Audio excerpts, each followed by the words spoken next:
भारतीय इतिहास के अध्ययन के क्रम में एक बार मैं फिर हाजिर हूँ धार्मिक एवं सुधार आंदोलन भाग 3 के साथ। तो इसका प्रथम पॉइंट है कि जातक कथाएं किससे संबंधित हैं? बौद्ध धर्म से संबंधित हैं। सबसे बड़ा स्तूप जो है वो सांची का स्तूप मध्य प्रदेश में स्थित है। मठ मंदिर एवं स्तूप संबंधित हैं बौद्ध धर्म से। प्रथम महिला बौद्ध धर्म स्वीकार करने वाली प्रजापति गौतमी थी। गृह त्याग का प्रतीक, बुद्ध के गृह त्याग का प्रतीक अश्व है।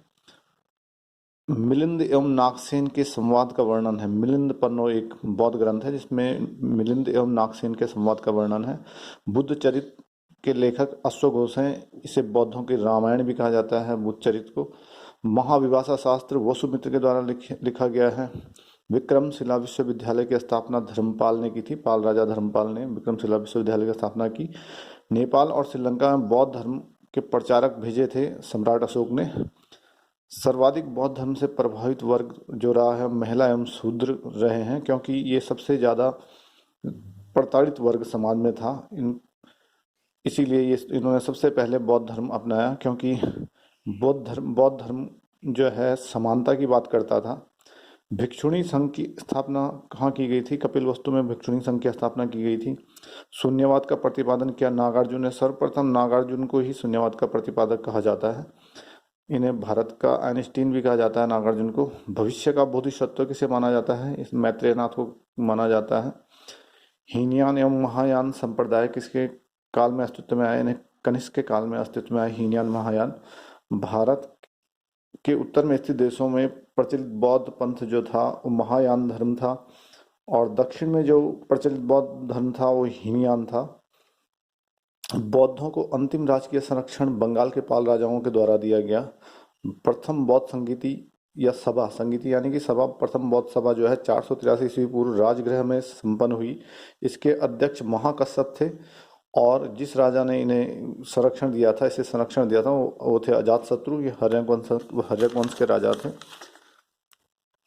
द्वितीय बौद्ध संगीति या सभा का जो समापन हुआ वो हुआ 383 ईस्वी पूर्व में वैशाली में।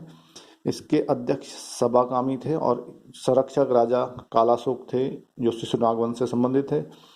तृतीय बौद्ध संगीति 255 ईस्वी पूर्व में पाटलिपुत्र में संपन्न हुई। इसके अध्यक्ष मोगलीपुत्तिस थे, और राजा थे अशोक, सम्राट अशोक मौर्य वंश के। चतुर्थ बौद्ध संगीति 72 ईस्वी में कुंडलवन कश्मीर में संपन्न हुई। इसके अध्यक्ष वसुमित्र और अश्वघोष थे। राजा जो संरक्षक थे वो थे कनिष्क कुषाण वंशीय। भिक्षुक जो बौद्ध धर्म से संबंधित हैं, भिक्षुक का आशय है कि जो सन्यासी प्रचारक होते हैं बौद्ध धर्म, उन्हें भिक्षुक कहा जाता है। उपासक से आशय है गृहस्थ बौद्ध, जो गृहस्थ धर्म में रहते हुए बौद्ध धर्म का पालन करते हैं, उन्हें उपासक कहा जाता है। उपसंपदा, बौद्ध संघ में प्रवेश को उपसंपदा कहा जाता था। बोधिसत्व महायानों द्वारा पूजे जाने वाले देवता थे या बुद्ध के अन्य अवतार माने जाते हैं। अरहत, हीनयान का परम उद्देश्य अरहत है, यानी कि निर्वाण प्राप्ति है। बुद्ध या बैसाख पूर्णिमा, बुद्ध पूर्णिमा भी जिसे कहते हैं या बैसाख पूर्णिमा कहते हैं, यह बुद्धों का सर्वाधिक पवित्र त्योहार है और सबसे बड़ा त्योहार है, क्योंकि इसी दिन बुद्ध का जन्म, महात्मा बुद्ध को ज्ञान प्राप्ति एवं मृत्यु या महापरिनिर्वाण इसी दिन हुआ था। बौद्ध धर्म के अनुसार महात्मा बुद्ध ने संसार को दुख में बताया है, और दुख के कारण बताए हैं। चार आर्य सत्य बताए गए हैं। पहला है दुख, दूसरा है दुख समुदाय, तीसरा है दुख निरोध, चौथा है दुख निरोध गामिनी प्रतिपदा। साथ ही साथ उन्होंने दुख का निवारण का मार्ग भी बताया, जिसे अष्टांगिक मार्ग कहा गया है। ये अष्टांगिक मार्ग में आठ मार्ग बताए गए हैं। पहला है सम्यक दृष्टि, दूसरा है सम्यक संकल्प, तीसरा है सम्यक वाणी, चौथा है सम्यक कर्मांत, पांचवा है सम्यक आजीव, छठा है सम्यक व्यायाम, सातवां है सम्यक स्मृति, आठवां है सम्यक समाधि। सम्यक से आशय है कि उचित, जो किसी के लिए उचित दृष्टि है या उचित संकल्प है या उचित वाणी है। कुल मिलाकर यह एक मध्यम मार्ग की बात कही गई है महात्मा बुद्ध के द्वारा, कि जीवन को मध्यम मार्गी होकर ही जिया जा सकता है, अच्छी तरीके से जिया जा सकता है। न तो ज़्यादा कष्टपूर्ण जीवन हो, न ज़्यादा जो है भोगविलासी हो। तो मध्यमा प्रतिपदा बुद्ध ने मध्यम मार्ग का अनुसरण का उपदेश दिया है। कुछ प्रसिद्ध बौद्ध मठ हैं, जैसे ताबो मठ हिमाचल प्रदेश में है, नमग्याल मठ धर्मशाला हिमाचल प्रदेश में है, रुमटेक मठ सिक्किम में है, तवांग मठ अरुणाचल में है, नामदर्लिंग मठ मैसूर में है, बोधि मठ बोधगया में है।